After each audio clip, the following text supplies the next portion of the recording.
හෝමුස් සමුද්‍ර සංධියේ බලය වෙනුවෙන් ඇමරිකාවෙන් ඉරානයට තවත් විහිසුණු ප්‍රහාර මාලාවක්.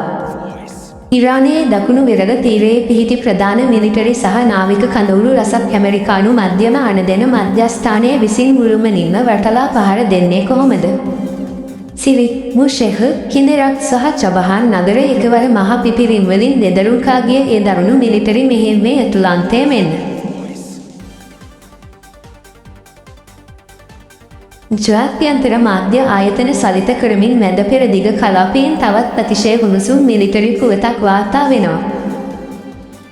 හෝමුස් සමුද්‍ර සංධිය හරහා ධාවනය වන ජාත්‍යන්තර වාණිජ නෞකාවලට ඉරානය විසින් හෙළ කරන ලද සාහසික ප්‍රහාරවලට ඍජු ප්‍රතිචාර දැක්වීමක් ලෙස ඇමරිකානු සන්නද්ධ හමුදා විසින් ඉරානයේ නාවික සහ මිලිටරි ඉලක්ක වෙත මෙම නව ප්‍රහාර මාලාව දියත් කර තිබෙනවා. මෙමගින් ලෝකයේ ප්‍රධානතම මුහුදු වෙළඳ මාර්ගයක ආරක්ෂාව තහවුරු කිරීමට ඇමරිකාව ඕනෑම දරුණු පියවරක් ගැනීමට සූදානම් බව සමස්ත ලෝකයටම පෙන්වා දී තිබෙනවා. විදෙස් වාර්තාවලට අනුව ඉරානයේ නාවික සහ ගුවන් ආරක්ෂක හැකියාවන් මුළුමනින්ම දුර්වල කර දුවිනි බවට පත් කිරීමේ පැහැදිලි අරමුණ ඇතිවයි ඇමරිකානු මධ්‍යම අණදෙන මධ්‍යස්ථානයේ විසින් මෙම දැවැන්ත මෙහෙයුම ක්‍රියාත්මක කර ඇත්තේ.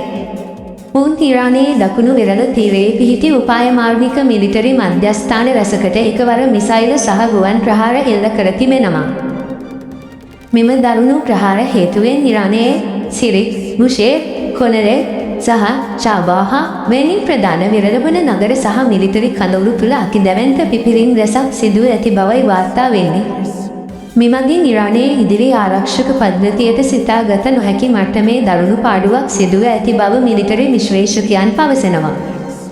ඇමරිකාව විසින් ඉරානයේ ප්‍රධාන නාවික කඳවුරු ඉලක්ක කර ගනිමින් දියත් කළ මෙම ප්‍රහාර මාලාවත් සමග ඉරානය මීළඟට ගන්නා මිලිටරි ක්‍රියාමාර්ගය කුමක් විය හැකිද? මැද පෙරදිග කලාපය මහා ලෝක යුද්ධයකට තල්ලු වෙමින් පවතින මේ අවදානම් සහගත තත්ත්වය ගැන නෙක්ස් වොයිස් ප්‍රේක්ෂක ඔබ හිතන්නේ මොකක්ද? ඔබේ වටිනා අදහස පහලින් කමෙන්ට් කරන්න. ලෝකයේම කැළඹූ මෙවැනි උණුසුම් සහ සත්‍ය ජාත්‍යන්තර මිලිටරි තොරතුරු ඉසනින් දැනගන්න අපේ නෙක්ස් වොයිස් YouTube නාලිකාව දැන්ම සබ්ස්ක්‍රයිබ් කරලා සීනුව ලකුණක් ක්‍රියාත්මක කර තබා ගන්න. ඔබට සුබ දවසක්.